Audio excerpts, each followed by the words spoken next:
If the US government went dark in 24 hours, the first failure wouldn't be chaos in the streets. It would be silence in the systems. Payments stop, permissions stall, the invisible plumbing of a $28 trillion machine seizes. Treasury disbursements, Social Security, Medicare reimbursements, and contractor pay all rely on synchronized rails. Now remove the coordinating brain for just one day. It looks local. It isn't. These are shared dependencies, not isolated failures. In 2013, a partial shutdown delayed services without collapsing the core. But 2008 showed what happens when a keystone in the financial web blinks. Liquidity evaporates fast. In the next minutes, we map the baseline, the first 6 hours, the cascading second-order failures, the 24-hour cliff, and the altered state that remains, even if power returns. The US government isn't one building. It's a stack of authority, budgets, systems, vendors, and field operations. Collapse here means loss of coordination, signatures, and lawful instruction. Treasury's fiscal service schedules payments, the Fed settles them, banks credit accounts. It runs on calendars and clearances. Roughly 70 million beneficiaries rely on time deposits. Agencies feed the real economy via contracts: fuel, meds, food, data, security, logistics. The FAA runs a nationwide conversation: aircraft, airports, weather, security. Ports blend Coast Guard safety, CBP enforcement, and private cranes into one timetable. Energy reliability standards sit with regulators. Utilities depend on those rules to share risk and power. Public health surveillance turns streams into guidance that hospitals act on. Emergency management is preposition muscle that needs orders to move. Most critical cycles close daily. Payments, clearance, aviation plans, maritime arrivals, hospital reporting. If authority pauses, releases pause. Services requiring approvals stall immediately. History shows operators can improvise for hours, but the rulebook must return to normalize risk. Single-system hiccups snarl traffic. A governance blackout turns hiccups into blockages. Interdependencies are the fuel. Treasury, security, health, transit, hot nodes feed many others. Day one feels like a snow day. But the pipes are freezing. Which system would you expect to fail first where you live? Comment your guess, then see if it holds. We start at hour 0. Watch for bottlenecks you rarely see, because they usually work.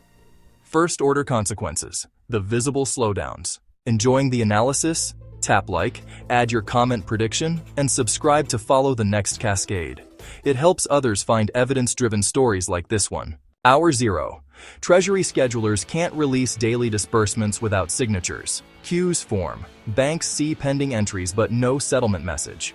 Hospitals expecting Medicare payments hold invoices, delay some orders, conserve cash. Aviation notices update slowly.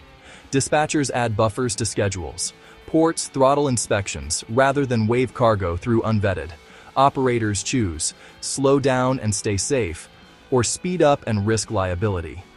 Desk managers raise daylight overdraft limits cautiously without federal clarity. Spreads widen a hair. It's not panic, yet. It's uncertainty pricing. Contractors pause overtime, delay shipments that need cash on delivery. Power stays on, but planned maintenance is deferred.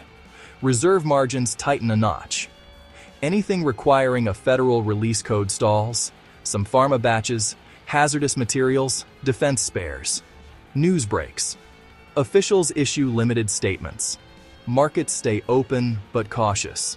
Firms trigger playbooks, draw credit lines, freeze discretionary spend, ration inventory tied to federal demand. Airports revert to manual procedures. Throughput drops, flights slip. Logistics history shows small slowdowns compound quickly. Buffers vanish. At hour 6, the system still holds, but strain is now measurable. The bigger moves start when buffers deplete. Next, feedback loops you can't see until they're already shaping your day. Risk committees meet. Without federal guidance, they raise internal limits and harden fraud checks. Friction compounds. Seconds become hours at scale. Hospitals split orders to diversify risk, paying slightly more to avoid a single point of failure. Working capital stretches. That throttles hiring and hours. Fast. Containers start to stack. A few vessels anchor offshore awaiting green lights. Where official channels go quiet, rumor markets fill the gap. We've seen it in storms, and early 2020, perceived scarcity drives real scarcity. Some shelves thin, not from supply failure, but from timing and trust. In the embargo, small shortages became lines around blocks. Behavior amplified impact.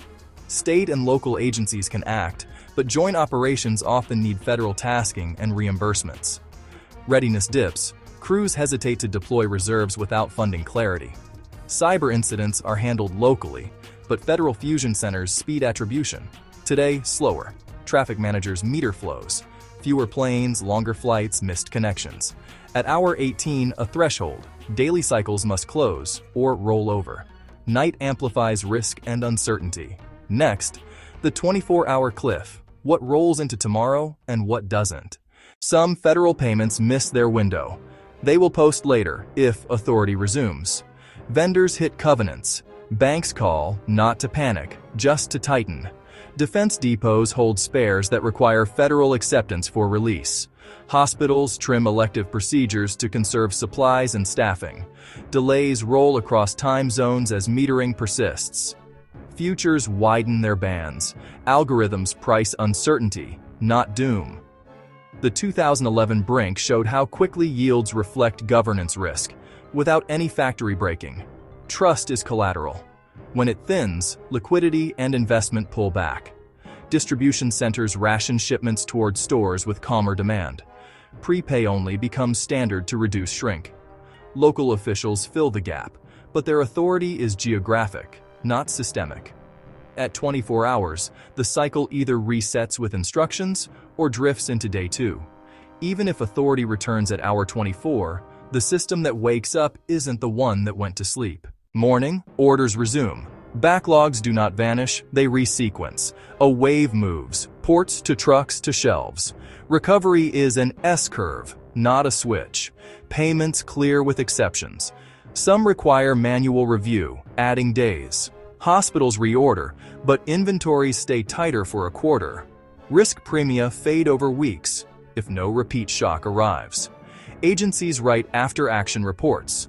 What failed safe, what must be redundant. Expect dual signature authority, pre-authorized emergency disbursements, and offline playbooks. Banks and utilities run drills that bake in new hedges and circuit breakers. Like post-2008 stress tests, this memory becomes institutionalized muscle. The hidden mechanism isn't power or money, it's timing. Miss a tick, and the synchronization tax arrives. Reconciliation, reviews, delay costs. Where would you place redundancy first? Payments, airspace, or ports? Tell us why. Open question. Overlay this with a major storm. You don't get double trouble, you get exponential cues. If this helped you see the mechanisms, like this video and share your perspective in the comments. Subscribe for more grounded what-ifs that follow consequences, not hype. Systems fail quietly, long before they fail loudly. Fix the quiet parts, and the loud never arrives. The lesson: build slack where timing rules everything.